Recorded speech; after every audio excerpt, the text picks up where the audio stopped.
12-year-old boy, I think, sometimes. So your voice is dropping. That's okay. I can do most of the talking. I'm a good talker.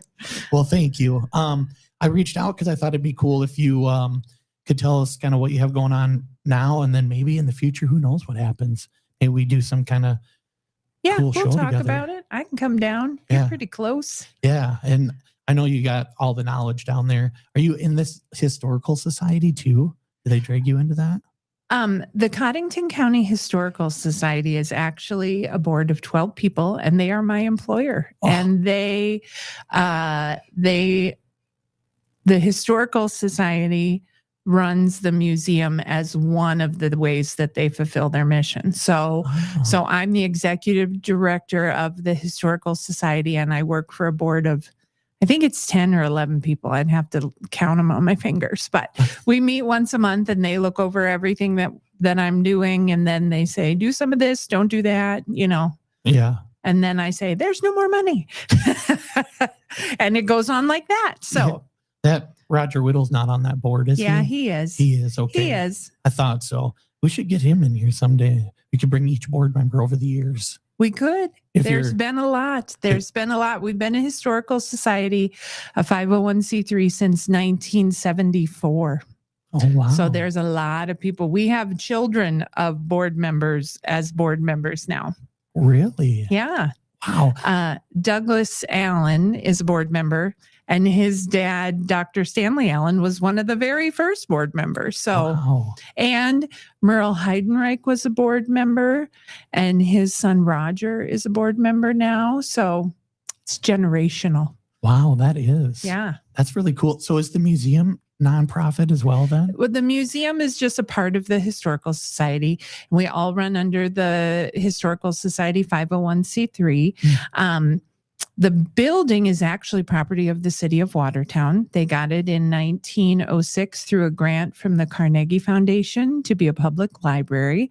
And so our building was Watertown's public library from 1906 until 1965-ish, I think.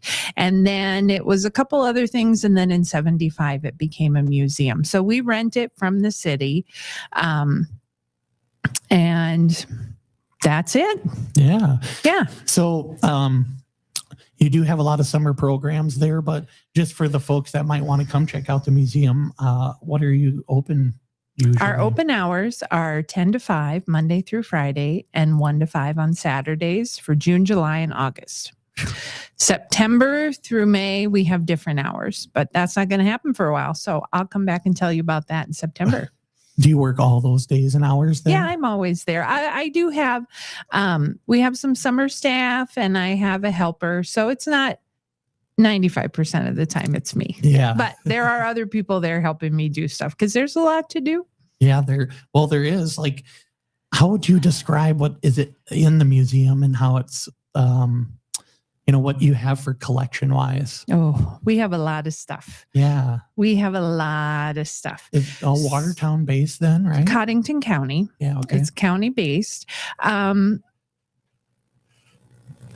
Every nook and cranny is full.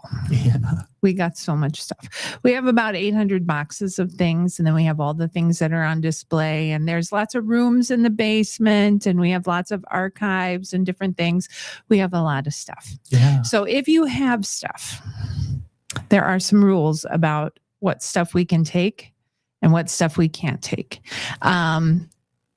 One thing that we have been working on that's been really fun is that we have a full collection of Watertown public opinions from the beginning to the end. Not the end, till now. Yeah. And we have digitized those, and those are available online. So if you're cleaning out grandma's house and there's boxes of newspapers, we don't need those. Okay.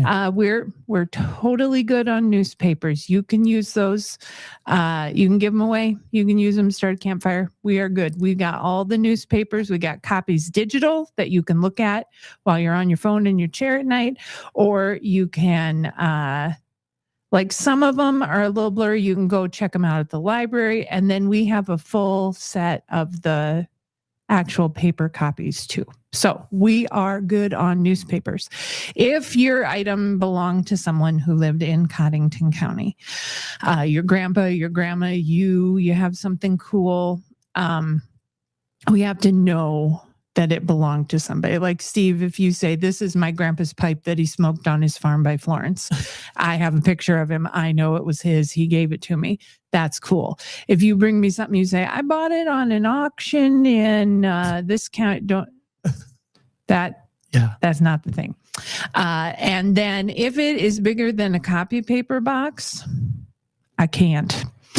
No pianos, no sofas, no pump organs. I love them all, but unless I can use it as my own desk or like we're out of room. So those are some of the rules. But if you, photos, we love photos. And you don't have to give us your photos.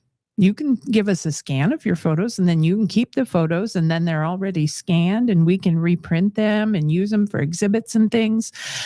Ephemera, that's what you call papers that were made for one-time use, like a graduation program or a report card or little papers that say Codington County, Florence, Waverly, South Shore, Cransburg, Watertown, school stuff, I love papers. If it fits in a file folder and it says anything related to Codington County, that's a yes. So those are some of the things that we start with. Now, if you come in and you have Oscar Kemp's tool set or something like that, and you can verify that it belonged to him, then we'll talk. But those are some of the things that we deal with because we really are packed. Yeah. Mm-hmm. Well, you have a lot to offer. That's for sure. We have a lot of stuff going on. We take care of all those things. We have a computer system where we document them. So we know like this belonged to this guy who did this and this belonged to this woman and she made the, so we keep track of everything, which is a whole job unto itself. But then we also use those things to create exhibits and programs and things to help people in the community learn about the history of Codington County. And that's what I'm here to tell you about today. Oh my gosh, tell me more. Okay, so the Codington County Historical Society does educational programming. This summer, we have so much going on. We're doing our summer program for children. So if you have a kid who is in elementary school, you can come Monday or Wednesday at 2:30 all summer and we'll do a program. Now, the programs change weekly. So if you want to come every Monday at 2:30, it will be different every week. We have a young woman who is an education student at Northern State University. She plans all the programs and teaches everything. If your child goes to Kids on Target, the program at Ave Maria, or they go to the club, some of those places come on Tuesdays and Thursdays. They bring a van or a bus. So you sign up to go to the museum at your at the place where you go to daycare or to summer. I don't know what you call it. So the club and Ave Maria bring a bus. But on Mondays and Wednesdays, it's open to the public. The first day is today. And so you can come today at 2:30 or this Wednesday at 2:30. They're talking about the history of weaving. And then they're going to do a weaving project. And all summer long, Aspen has planned different topics for every week. And they're all start with a little history lesson or something about history. And then there's a craft or an activity. And they do that in the basement of the museum. And you just show up. You don't have to sign up. You don't have to fill out a form. Unless you are bringing more than 10 children, then we would like a heads up. Yeah. Then we've got to scramble a little bit to make sure we have all the right things ready. But that program is funded by the United Way. And so we're super excited to partner with them because we get a ton of kids through the museum and they get interested in history. And I don't always go down there, but from the level of noise, laughing, and screaming, I'm assuming they're having a real good time. Yep. So that's one thing we're doing this summer. Okay. And then we have our open hours, and we do have a play area at the museum. So if you have little ones, there are some toys in the basement. They can plant a garden or dress up or run OP Skaggs grocery store for a little bit. It's a good time. We have the Maple Leaf Diner. If you come on the right day, I'll make you up a pretend omelet. I kind of enjoy working at the play diner. And so we have those things and our open hours. So if you got out of town people, you can always come and see us. We also have a research area. So if you are looking at buying a historic home and you want to know who lived there, when it was built, stuff like that, we can help with that. And then this summer is the 250th anniversary of the United States. And 250 years ago, there was not a lot going on out here. I mean, there were things going on, but not things that we have artifacts for in the museum. But we have partnered with the Downtown Collective and got a grant. And so we're going to be doing some educational things this summer about the history of the United States. So if you go to the concerts on Kemp, the Summer of Red, White, and Blue, Historical Society members will be on the stage during the band breaks to give you a little bit of background about the Declaration of Independence, the Constitution, and some of the amendments. So you can have fun all night long. And then just for a little bit, we're going to make you learn something so that when you go home, you know a little bit more. Yeah. I mean, some of us know about the Declaration of Independence. Some of us may have not referred back to it or thought about it since high school government class. So it's just a little refresher. And then we're going to do we're going to do a downtown passport program where you can go to all the businesses downtown and learn a historic fact and then turn that in for prizes.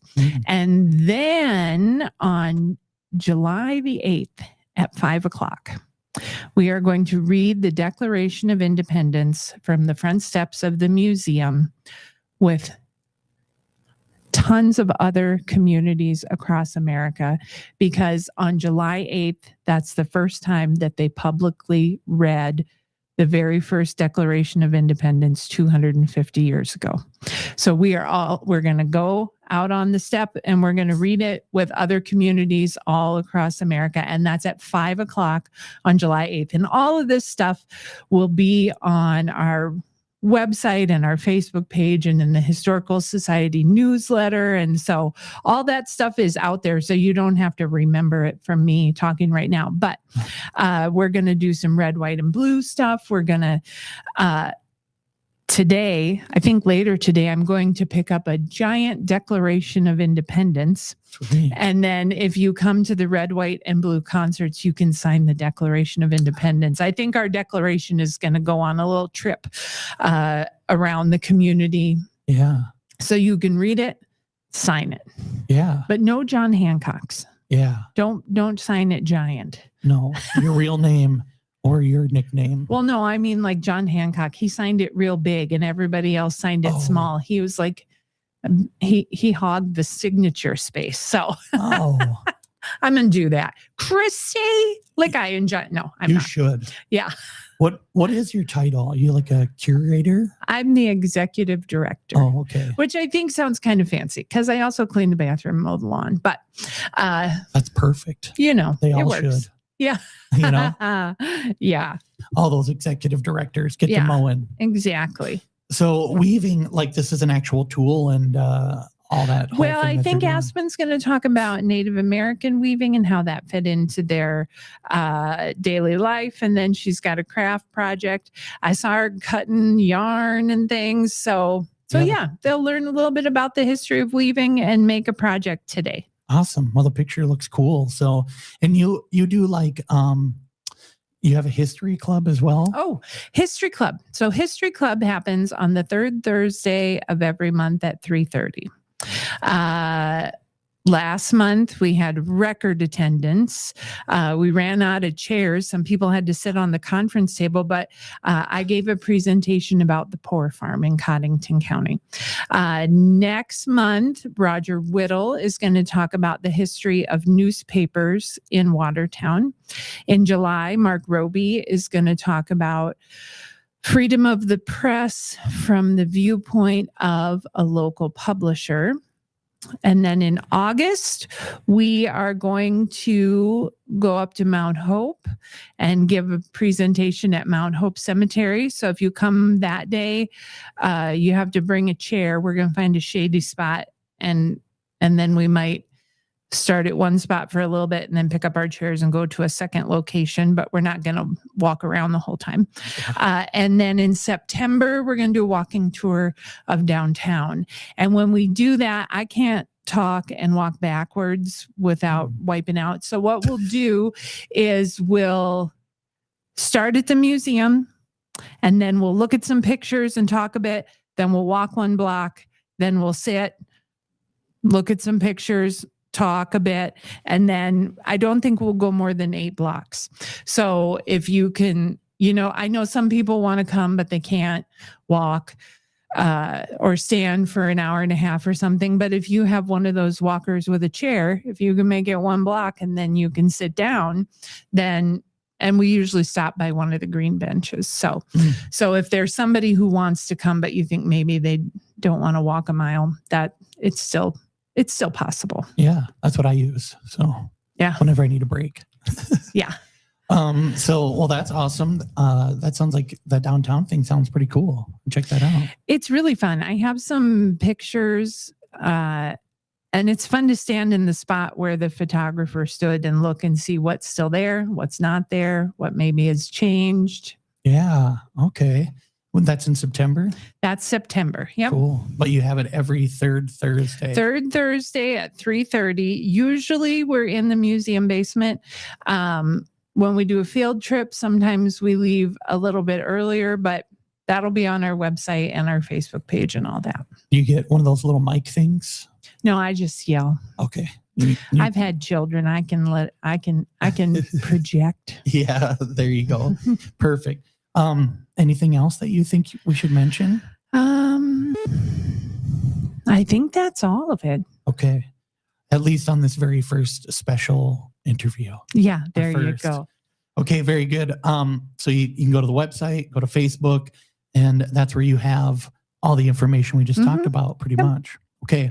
And what were your hours again? 10 to 5, Monday through Friday. So I got to go here in a little bit. Go turn on the lights. Yeah. 10 to 5, Monday through Friday, and something on Saturday? Oh, 1 to 5 on Saturdays. Okay, perfect. Well, thank you very much for coming. Appreciate this. Next time, I don't want to jinx myself, but no, I just look forward to the next time. There you go. Very good.